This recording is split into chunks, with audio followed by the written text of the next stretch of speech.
বলে গুরুজি আপনি ওই ডেকেছেন গুরুজি? আরে বাবা এতকে ডেকেছি।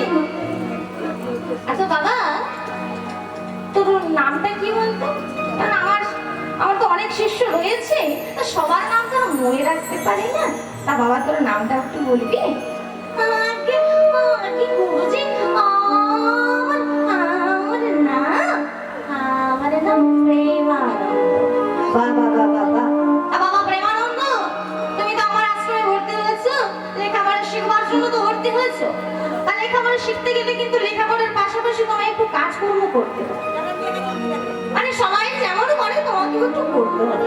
মানে গুরুজি আপনি বলুন না আমায় কি করতে হবে, আপনি বলুন আমি সব করে দেব।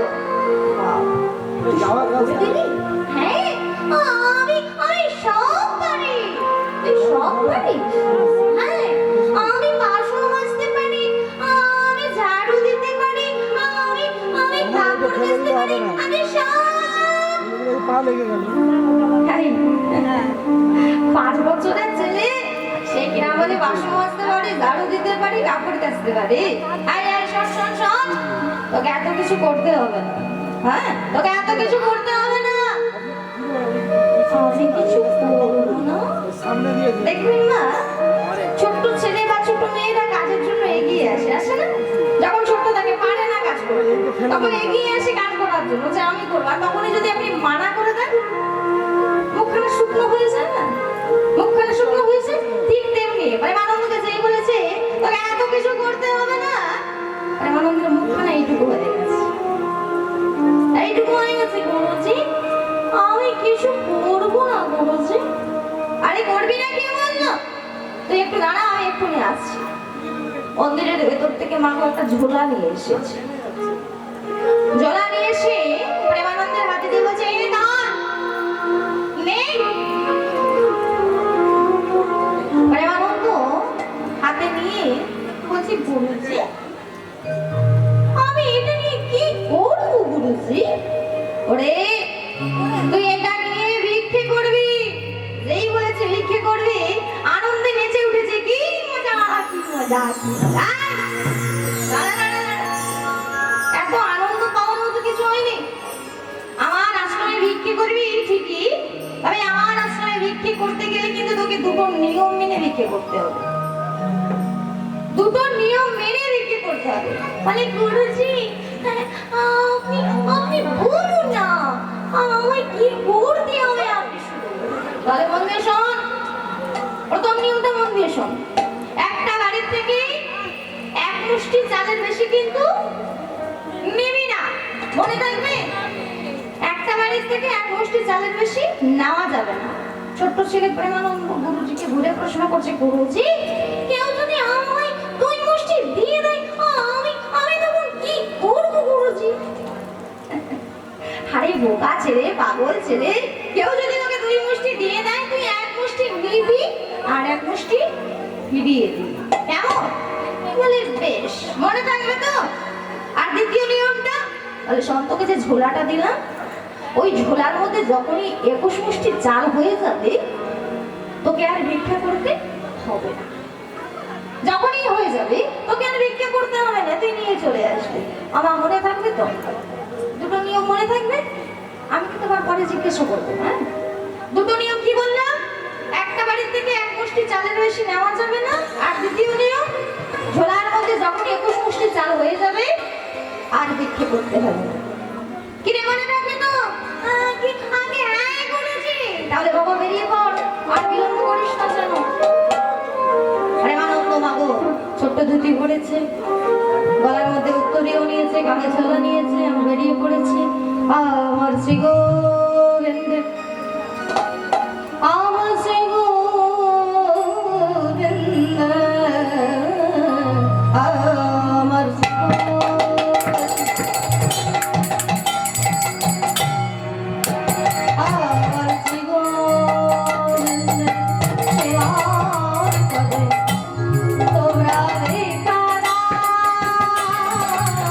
Viva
করবেন, ঠিক করবেন না? ঠিক আপনাদের মতো মায়েরা যে প্রেমানন্দকে দেখেছে, ছোট্ট তো, প্রেমানন্দকে যেই দেখেছে, প্রেমানন্দকে কোলের মধ্যে বসিয়ে কতই না আদর করছে, কতই না চুম্বন করছে। তাই চুম্বন করতে করতে বলছে, আরে খোকা, আরে তোর বাড়িতে কি কেউ নেই? হ্যাঁ, আরে তোর বাবা মা কেউ কি নেই? তোর মতো এইটুকু একটা ছেলেকে ভিক্ষায় পাঠিয়ে দিয়েছে, আরে তাদেরকে কিছু করে না? কে রে? মা, আমি কি আমার বাবা মার জন্য ভিক্ষা করতে এসেছি নাকি? আয় আয় আয়, তুই তোর বাবা মার জন্য ভিক্ষা করতে আসিসনি? না, তাহলে তুই কার জন্য এসেছিস? কার জন্য এসেছিস শোনো রে, তাহলে শোনো। নিজের লাগে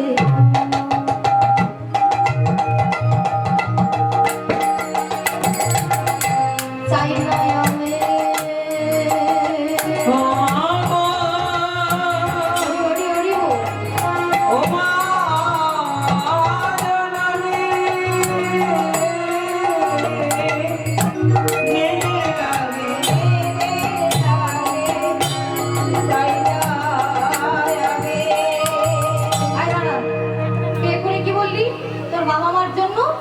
চাস না, আবার কি বললি? তুই নিজের জন্য চাস না।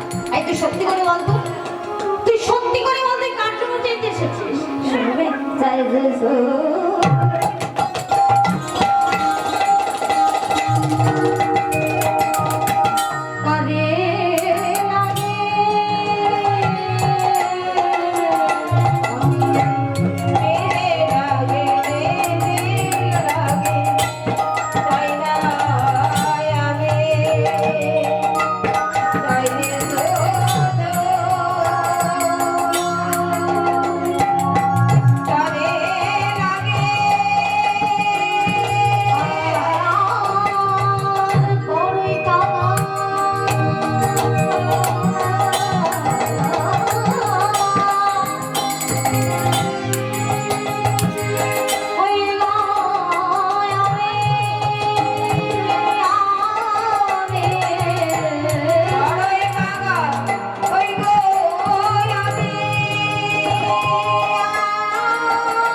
গুরুদেবের আদেশ মতো ভিক্ষে করে একটা বাড়ি থেকে এক মুষ্টি চালের বেশি নেয় না, আর ঝোলার মধ্যে যখনই এক মুষ্টি হয়ে যায় আর ভিক্ষা করে না, নিয়ে চলে আসে গুরুদেব রামানন্দ ব্রহ্মচারীর কাছে।